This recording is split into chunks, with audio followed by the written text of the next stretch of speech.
Hey everybody, Stu Smith here, going live, taking some questions, giving some answers, and we'll take a look at some swimming as well today, just to do the new 2 for Tuesday Q&A CSS critique session, going live.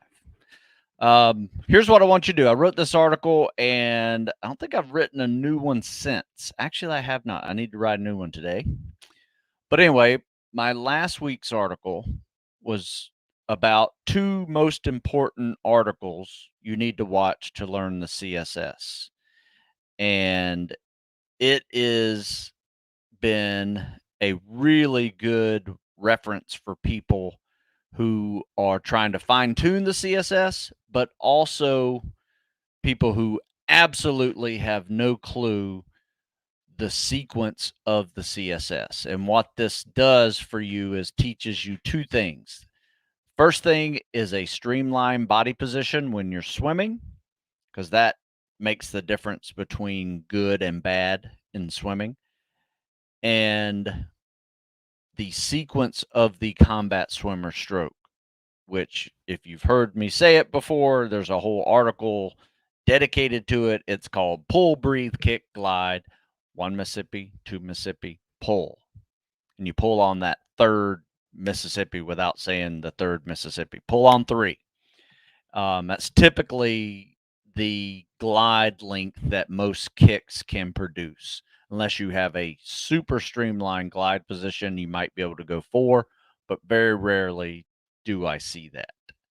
So, just wanted to put that out there as a good reference for folks that just need to fine tune their swim. The other way to fine tune your swim once you learn the CSS is to actually get in shape for the CSS. And that workout is another article called the 50-50 swim workout, where you warm up with a 500, any stroke, just nonstop swimming for 500. It's a good way to start getting ready for that type of test. Then you do 10 sets of 50-meter sprint followed by 50-meter CSS. And that is a good combination to work you well enough to get in shape for any 500-yard swim. That I promise you. So we're going to be looking for questions here in the next few minutes.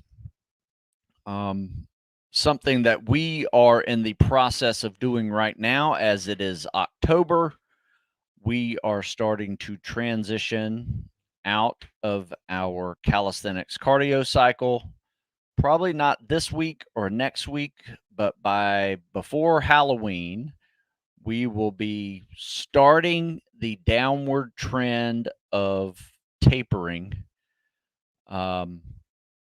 into our winter lift cycle. So it's a lot of fun. And we dig it a lot because it's just the right amount of time of doing running and calisthenics primarily all summer. And now we're just getting into that point where, man, we just need a break. So that's what we're doing. So this next week or two, we are focusing on peaking at our calisthenics, and we're going to assess our calisthenics and cardio, see where we are, because that assessment is what we are trying to maintain during the fall and winter lift cycle. So yes, we are going to focus on some strength and some power, speed, and agility, load-bearing activities in the fall and winter, but we're still going to try to maintain the calisthenics and cardio PT test that everybody in the group has to master in order to get into the training. And we do that by actually this right here. Increase your strength, crush the PST and pass test. what my plan for that one was last year, and we're going to do it again this year, is you do 3 weeks of calisthenics. I'm sorry, strength training. You take a 1-week deload where we just focus on calisthenics and cardio. And you repeat that all winter. So it's a 3-to-1 ratio. Three weeks strength, 1 week calisthenics and cardio. And what surprised me last year is we actually had people get better at their peak PST assessment that we did in October. By January and February, they were better than they were in October. So we had improvement in PSTs, even though that wasn't a focus of our PSTs, which was really awesome. And they got stronger and heavier lifting as well, whether it was body weight bench presses, weighted pull-ups, load-bearing lunges, deadlifts, power throws, things like that. So squats. All right, so let's take some questions. We do have some questions. So anyway, that's what we're doing this fall as it transitions into late fall and early winter. Check it out. It's an article I wrote called Seasonal Tactical Fitness Periodization. And it just explains what I've been doing for over 20 years with not only my own training, but how I teach tactical fitness training. Let's see. My buddy just recently got dropped at Buds.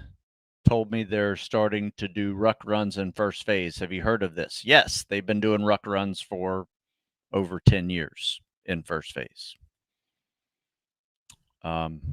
Just something you got to prepare for. And one thing's for sure, if you don't have a boat to prepare, like running with a boat, obviously, most people don't. Rucking is probably one of the best activities you can do to prepare for boats and logs. So put a backpack on and ruck.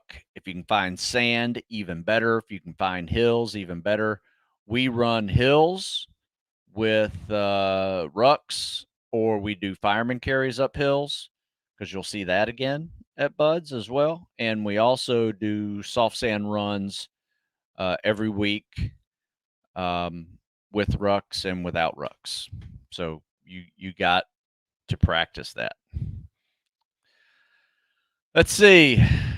The gym I use doesn't have a powerlifting area with proper rubber weights. How do I safely power clean and hang clean and still gain strength and muscle mass? Well, good question. What I would do is maybe not go so heavy that you have to drop the weight, and you actually go through the eccentric movement of that lift and take it down slowly. I think you'll find some better results in your lifting from that anyway. So instead of dropping them on the platform, just set them down nice and easy. Easy day, right? And you'll see there's a whole different level of the lift that people skip out on by not taking it down slowly. I mean, yeah, it's great to be able to lift weights all the way up to your shoulders and just drop it, but there is an extra strength that can be gained from you bringing it down safely back into a deadlift position and properly setting it on the floor. So that's what I would do. Did I see an article on SEALs not being able to deploy if they do not take the vaccine? Thoughts? I answered this question last week. Not sure why everybody is worried about the vaccine. Personally, I had the vaccine since March. Still alive. Still training hard. I don't get it. So, one of the things I mentioned in the teams is you will be exposed to many vaccines in your years that you were there, because you are diving and visiting some of the dirtiest places in the world. And, when you dive in sewage, you want to be vaccinated up with whatever potential illness that you can get. It's just one of the rules. If you're in the military, you got to follow rules. Let's see. Would you suggest a shorter warm up for the 50-50 if a 500 is too challenging, or am I going too hard? Not, or am I going too hard on the warm up? Well, obviously, the goal of the 50-50 is to be able to accomplish a 500 fast. So the more often you can warm up with a 500, the better. If you have to take a few rests in between that, do it. But the goal is to warm up with a 500, because one day when you are taking that PST for real, you will be able to, in your head, say, oh, this 500, this is just my warm up. And that is very powerful. Very powerful, not only on a confidence level of you being able to take that PST, you're going to be a lot less stressed, and you'll just be able to physically handle it and not fall apart whenever you are doing the other events, because you just gave it all out in the swim. So that, because you can't finish a 500, you're a perfect candidate for the 50-50 workout. But you just got to get that 1,500 yards of total swimming in order to get in shape for that 500. So that's what I would do. Good question. Hey, when running at mileage per week, at what mileage per week should you start to work on speed? I don't know. I mean, there's so many different schools of thought out there that, some people work on speed right from the start, right? They don't even build up a base of mileage per week. They just start running fast, right? Maybe that's because they were from a athletic background where they did fast running and they can handle it. But I guess it depends, because there's really three ways to run.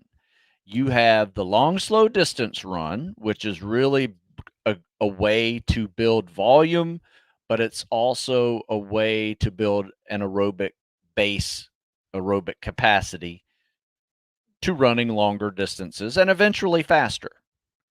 The other way is sprinting, or high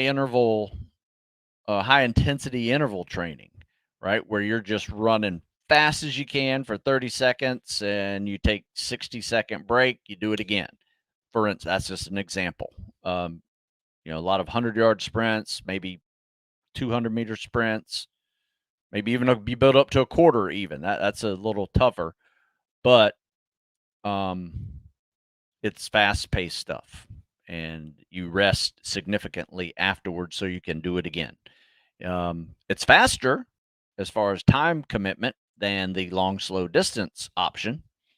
I personally like the middle ground, where you're not running too much, you're not running too fast, because both of those can give you injuries. The too much can give you overuse injuries, shin splints, knee tendonitis, foot pain, all that.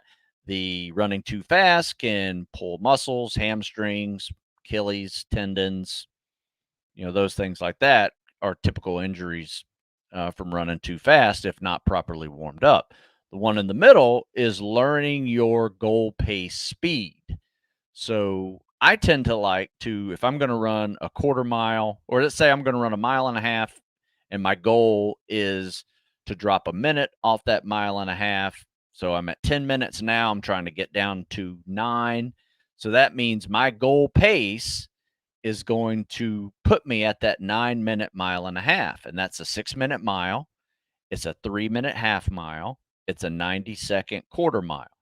So my workout's going to be 8 to 10 quarter mile runs at 90 seconds with minimal rest. Usually we try to walk about 100 meters. You do it again. So that's a long answer to your question, because it wasn't a really good question, because you didn't really define what speed is. Is speed your pace? Is speed a sprint? Is it just faster running? So those are the three styles of running that you can choose from to get faster in your timed runs. And my suggestion is try all three, see which one you like the most, and do it. There you go. What's a healthy time to go from a 5-minute mile to a 4:30 mile? I have no idea. I've never done either. So I think the fastest I ever run a mile was maybe I don't know. I guess maybe I did break 5 once, but that was throwing up and puking at the end. That's not really my thing. You know, if you're running a 5-minute and you're running a 4:30, you're on the wrong video channel because nobody cares that you can do a 5-minute mile. You don't need to do a 5-minute mile. You need to do a 6 or a 7-minute mile, and you still need to lift and do calisthenics and do all that, right? By the time you're running a 5-minute mile or a 4:30 mile, you are probably going to be neglecting upper body strength, lower body strength, and you're not really staying a tactical athlete. There's some freaks of nature that can do that, but I don't understand your question anyway. What's a healthy time to go from a 5-minute to a 4:30? I don't know. Springtime? I don't know. I don't know what you're asking. You guys got to get better at asking questions. Here's my buddy Chris. He always asks good questions. At what point do you think one can tell if they have maxed out their genetic limits on muscle growth and size? Trying to explain this to some younger guys who want to get jacked. Yes, and as you are, you are pretty jacked for not only your age but your height. I think there's a height weight kind of standard somewhere in there. I mean, every now and then you see freaks of nature of guys that are 5'10" and 250 pounds of nothing but muscle.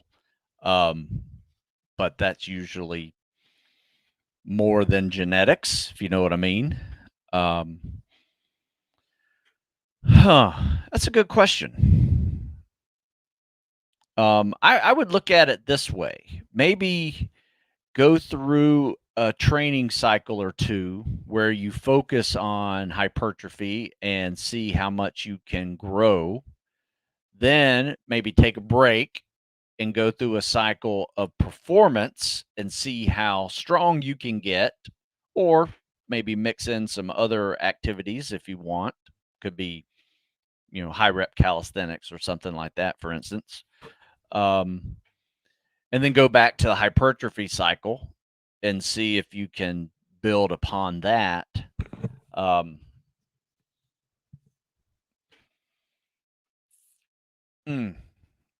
Yeah, for me, it's typically just a certain like level of height and weight, and what you feel like you can carry.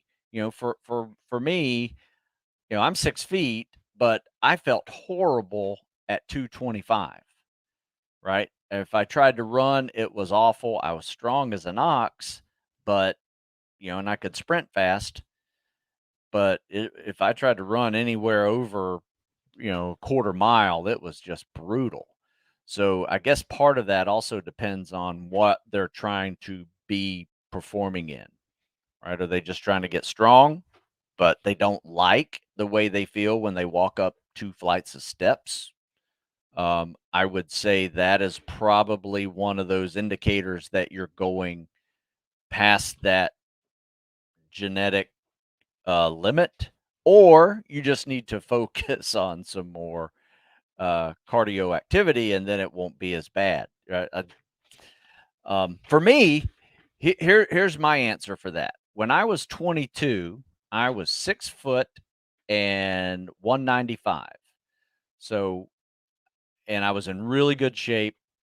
When I was 18, I was about 5'11" and 220, right? So I was more powerlifting football player guy there.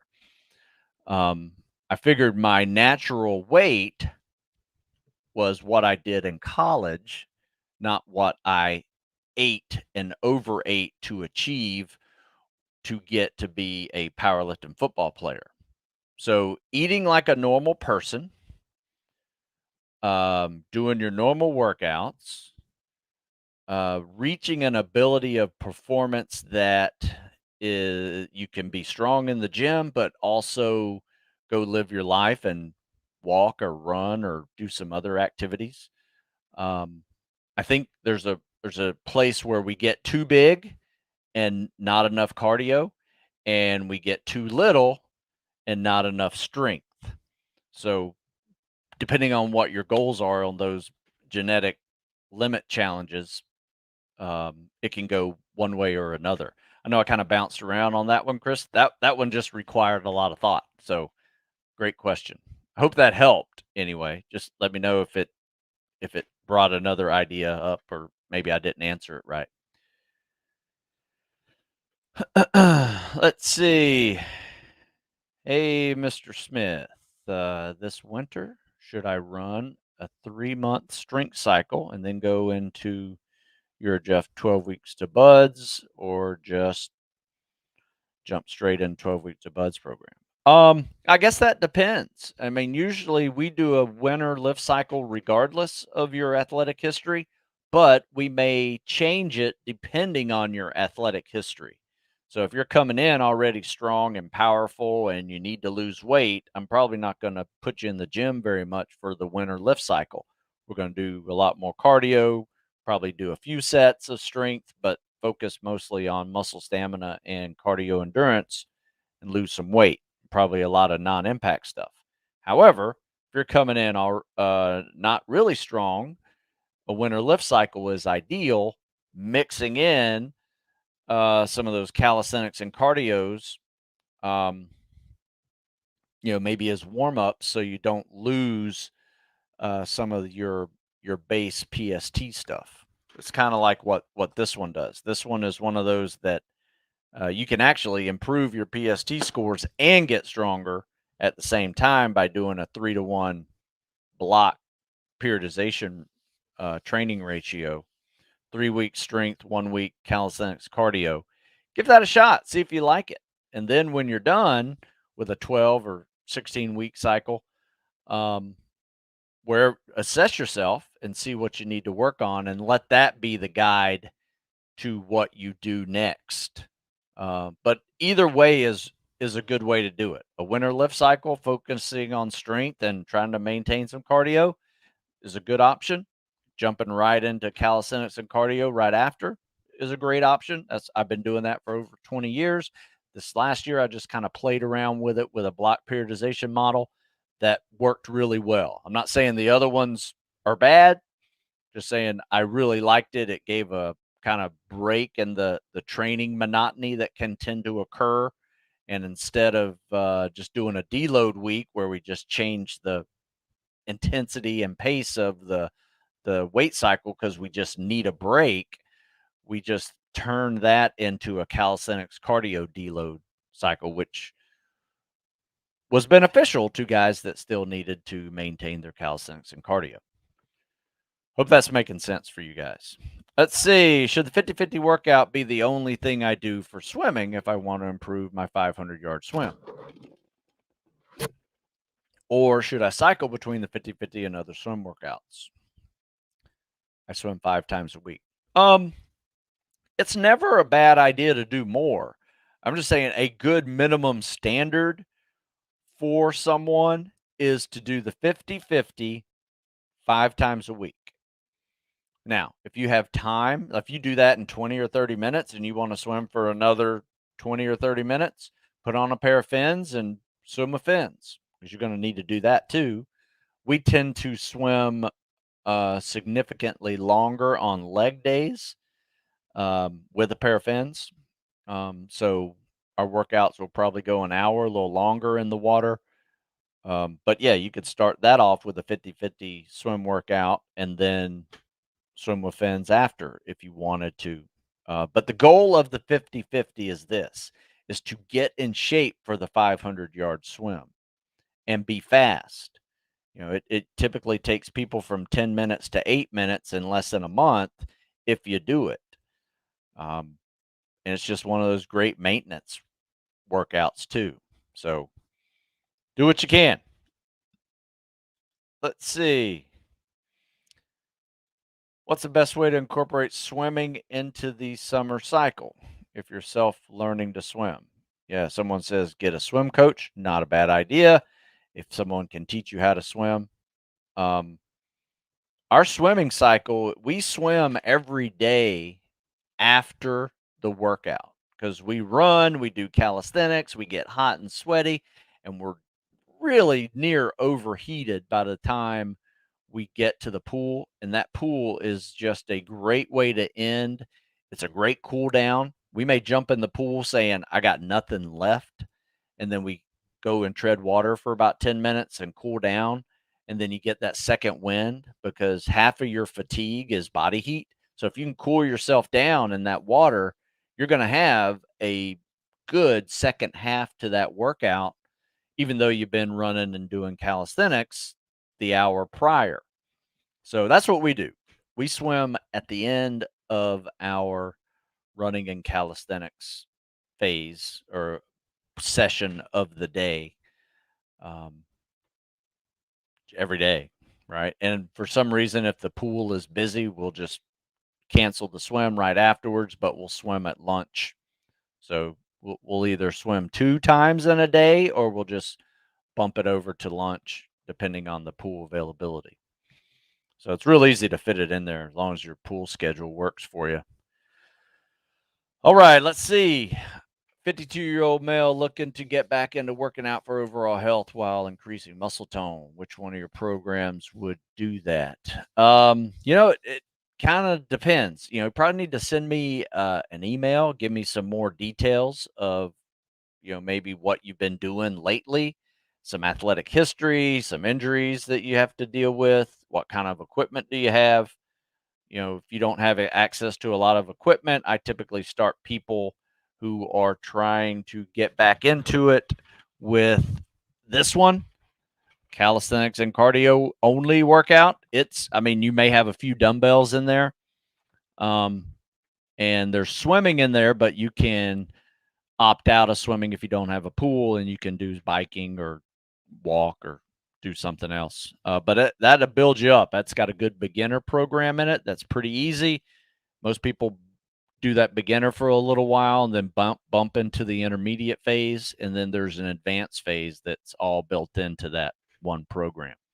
I personally like that one. I think starting off with a foundation of calisthenics and cardio, just a good way to kind of build your base endurance, and then you can go into the gym and build upon that with some heavier weights, and you'll be in better condition to maybe even handle some mix of weights and cardio in there as well. But that's my quick answer. But if you give me more details, I might be able to give you a better answer. And you just send me an email at stu@stusmith.com. Let's do one more, and then we'll do some video critiques. I got a few videos I want to show you. Want to ask you what your opinion is about pre-workout. I do not use it. And yes, I think it's a waste of money. No, not a bad question at all. Yeah, I'm not a fan of caffeine before my workouts because I guess I'm sensitive to caffeine, because when I drink caffeine and then try to do lifting or calisthenics or go for a run, my heart rate is already up there to like I've already been running or doing stuff. Let's say it might be at 1:30 and I haven't even done anything yet when I should be, running at a nice easy pace at that heart rate. So it shortens the ability of me being able to push myself because it artificially elevates my heart rate. When I'm wanting to stay low, it's already putting me in that anaerobic zone where I don't necessarily want to be all the time because I just run out of energy. So I'm not a fan of it. Some people like it. Great. You like it, use it. I've just seen negative results with it. So, and that's caffeine too, whether it's a cup of coffee or tea or other forms of caffeine. I just try to avoid it before my workout. After the workout, I drink caffeine like a normal person. I usually drink unsweet iced tea though, so it's a little bit easier on my belly. All right, so let me share my screen here. We're gonna do a CSS critique. I don't think we did this guy last week. We might have, but let's just see it again. I got a few ready to go. I don't remember this guy's. So we got a top arm, bottom arm, kick and glide. A little awkward on the kick. See that big scissor kick like that? And you may be over gliding. 1 Mississippi, 2 Mississippi, 3 Mississippi, 4 Mississippi. Yeah, if I can say 3 Mississippi and 4 before you pull, you're just over gliding. So that's why it looks like you're losing all your momentum every stroke. You're just over gliding it. 1 Mississippi, 2 Mississippi, 3 Mississippi, 4. Yeah, just over gliding. That's why I just like you start out really good right here. But then if you pull a little earlier, you won't lose all that momentum. So I would call you an over glider. Right? You got a decent body position, could be a little better. But yeah, I would definitely say you are an over glider. Let's see. Let me find one more. Thought I had one where a kid was not very good. I wanted to show that one. Oh. Yeah. So, sometimes you can learn a little bit something from people who aren't very good at what they're doing. Especially if this may be you. I personally like to show a really good video of someone swimming so people can say, oh, that's how I need to do it. But every now and then you get one of these videos of someone who doesn't quite understand the whole sequence of the combat swimmer stroke and is messing it up altogether. So this isn't really even a critique of the combat swimmer stroke. But notice this. See how his head's popped up? His arms are decent, in front of him. But this is not very streamlined. He needs to tuck his chin and put those biceps up on his ears and not plow the surface of the water like this, because that's just like swimming with the brakes on. So learn how to do a kick off the wall in a streamlined position. And that's what that article that I mentioned at the beginning of this video talks about. It's a really good article that shows you how to streamline. All right, so that right there was kind of like the jumping jack double arm pull. Not very good, not very unidirectional, meaning it was more omnidirectional. See, like he's not really pulling anything. Like here, let me see if I can go real slow. Like right by the time he gets there, he's finally moving forward. So he missed out on a whole lot of pulling, and then his head's still straight up too. So that's just kind of, once again, just plowing the surface. All right, so you guys know the stroke count, right? It's top arm, bottom arm, kick and glide. And he just did the top arm, but he's not ready to breathe yet. Okay, so he came up to breathe after his bottom arm pull and at the kick at the same time. And then here, one thing he's doing right. He's kicking and recovering. Oh, but he doesn't glide. He goes right into the next stroke. So he's missing the glide phase after the kick and arm recovery. And then notice this. Boom, he's got like 2 extra kicks in there. So 1 kick, 2 kick. So top arm, bottom arm, kick and glide. No, that's not it. So there's just a lot going wrong here. You can see he's got a double kick. You only kick once per stroke, and you don't pull and kick at the same time. Yeah, this is just one of those videos that's just, it's really kind of hard to watch because it's not really the CSS. It's an attempt at the CSS at best. But let me show you the CSS. If I'm going to show you it all screwed up, I might as well show you a really good one. And this one is yours truly doing a CSS. All right, so I've posted this one many times on the TikTok page, CSS page, as well as Instagram. But this is just how you kick off the wall. Notice the the streamline off the wall there. I think there you go. So my biceps are on my ears, my head's tucked down. I got one hand on top of the other. That looks more like a torpedo than a plow. Okay, so you want to be torpedoing through the water when you kick off the wall. And notice how far you get if you're really streamlined. Kick off the wall, you just keep going. Double arm pull in there, come up past that yellow marker, top arm, bottom arm, kick and glide. Let's count the Mississippis here. 1 Mississippi, 2 Mississippi, pull. And if you notice, I'm putting a little effort into these arm pulls too, trying to grab water. Good quick turnaround. Kick off the wall, double arm pull, keep your head down. Boom. All right. So notice when I come up, I got a top arm, bottom arm, tight arm recovery. Hold that glide. Hold that glide. 1 Mississippi, 2 Mississippi, pull. There you go. Sometimes I have to get in the water and show people how to do it, but then that's what I just did there. So that was me swimming. So let's take some questions here. Hope you guys got something out of that one. It is on my TikTok page, that video with me voicing over just like I just did. It's also on my Instagram page. And then, of course, you can find over 100 videos of CSS on this YouTube channel as well if you do some looking on my channel there. Been getting into training for buds. Haven't worked out since high school 4 years ago. Where would you say someone who is weak in every area should start? I would start with phase 1 of tactical fitness. Phase 1 of tactical fitness is called getting to the training. In order to get to the training, you have to pass a fitness test. And that fitness test is a 500-yard swim, pull-up, push-up, sit-ups, and a 1.5 miles, all calisthenics and cardio. And though this program was not necessarily specifically designed to crush the PST, I've gotten a ton of feedback from people using this workout.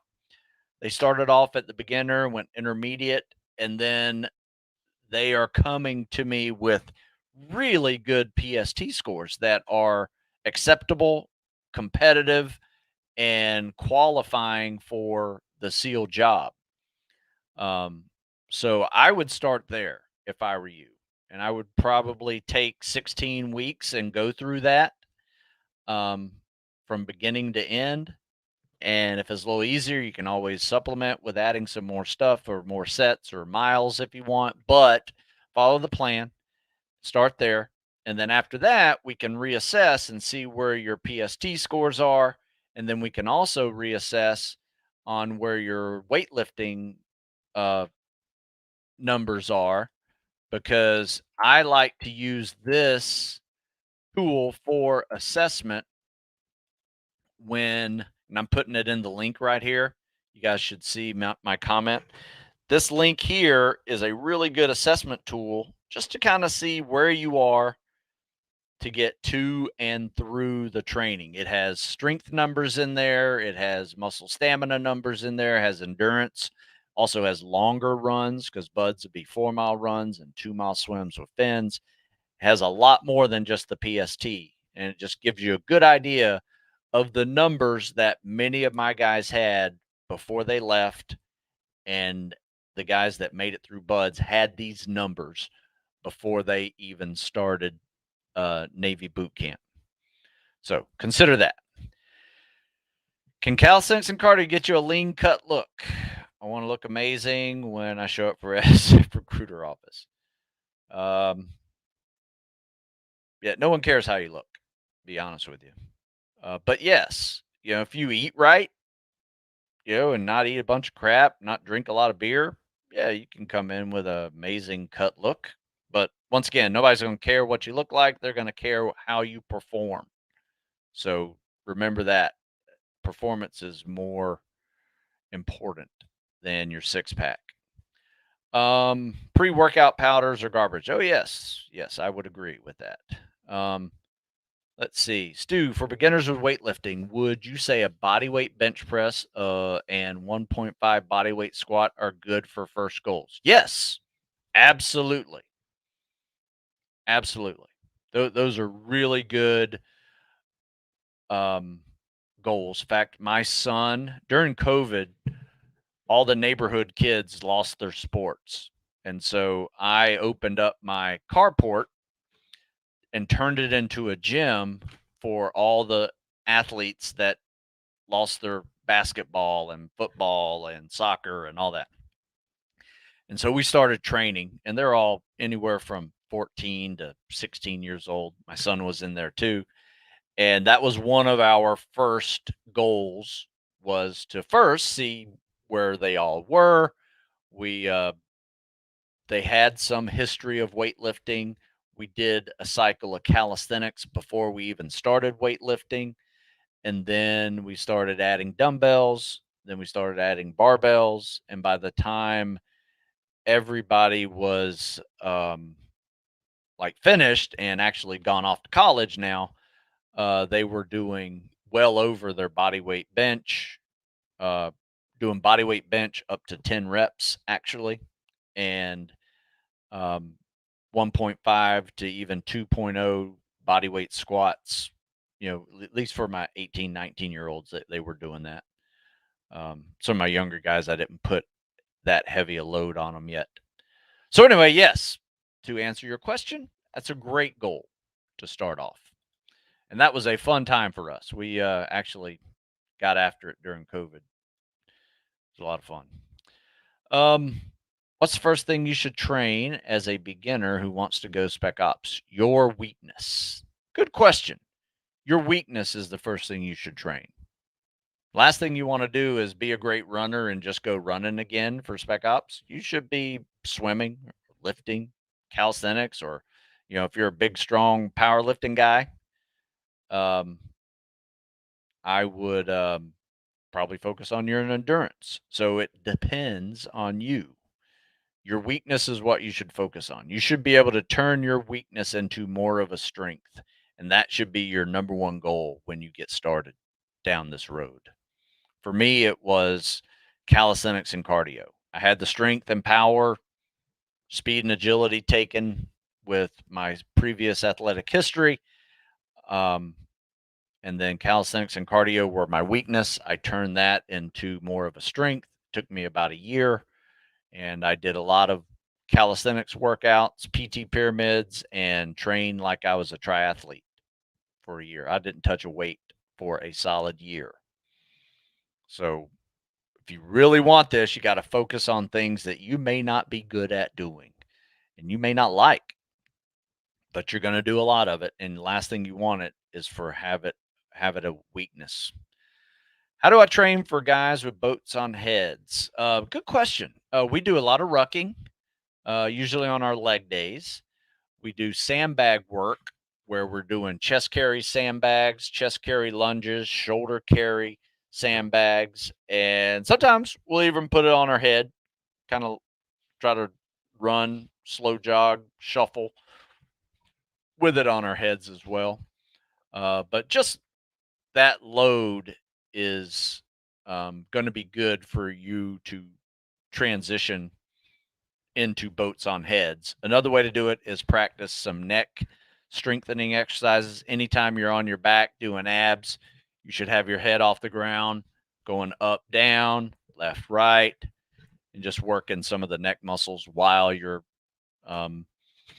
doing flutter kicks or leg levers and things like that. Good question. Having trouble treading.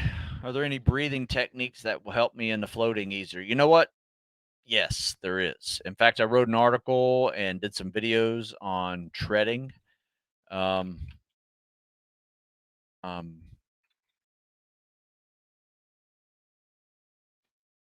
and you can find those. Just Google Stu Smith treading article, Stu Smith treading videos. Did a video on it as well up on YouTube. But the biggest thing that I talk about in this is to inhale, have a full chest of air, And that will help you stay a little more afloat, and you don't have to kick as hard when you're holding your breath. Now, you don't want to do this for too long because you will get very winded. You don't want to turn blue when you're doing this. I would suggest holding your breath for about 5 seconds, exhaling real fast, inhaling it back in real fast, holding it for 5 more seconds. So you just kind of breathe in reverse. So you're just kind of, um, instead of like right now, I don't have a lot of air in my lungs, just enough to speak. But if I was doing treading, I'd be like this: full chest of air, going for 4 or 5 seconds, and then let it out, and then back in real quick. Right. So that is very helpful. I have found that I don't need to kick as hard when I have a full chest of air, and I don't need to um, when I do exhale, I just add a real quick kick in there, just kind of balance out that natural sinking time for me, and it seems to work pretty good for me. All right, I finished my 500 swim in 15 minutes. How can I get that time down? Keep practicing. Work on your technique. I mean, if your technique, chances are you're both. You have very poor technique and you have no conditioning to be swimming 500 meters that slowly.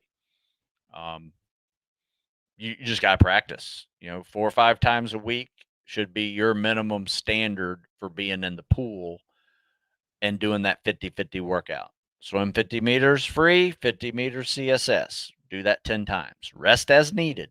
Eventually your rest will be minimal and you'll be able to rest while doing the CSS. That's when you're starting to get in shape. But it doesn't do you any good to do that workout with poor technique. So all these videos that I'm showing, especially that last one, you should put that thing into memory and try to replicate that as best you can. Also, get somebody to shoot a video of you swimming 50 meters and send it to me, and I'll critique it. It goes for everybody. Happy to look at your swim, fix it. We can talk about it on this TV show. Well, YouTube channel. All right. Let's see. I'm 6'6", 315. Don't want to mash my knees. Should I start with walking? I would do as much non-impact cardio as possible. A 315-pound pull-up is not very common. So the fact that you can't do one, I wouldn't sweat that. The more weight you lose, you'll be able to do more pull-ups. Chances are you're probably pretty strong at that height and weight. Maybe you have some athletic history of something, maybe lifting. Um, but I would definitely do more non-impact cardio than impact cardio. Walking, yes. I would avoid running right now and go with biking, elliptical, rowing, swimming. I think that's your better option. Let's see. Joe asks, how come there's never mention of treading water with scuba gear like they do in the documentary? I don't know what you're talking about. I talk about it all the time. Maybe not on the show because I've not asked about it, but we train for treading with weight, with fins and without fins. It's just something we do. It's a one-time event. It's not like it's something you got to do every day either. So yeah, you just need to be able to practice some treading water.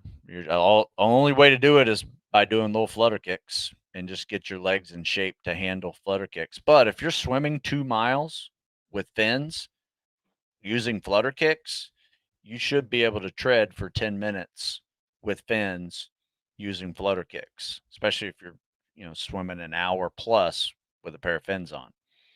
So it's not one of those tests that people get dropped for often.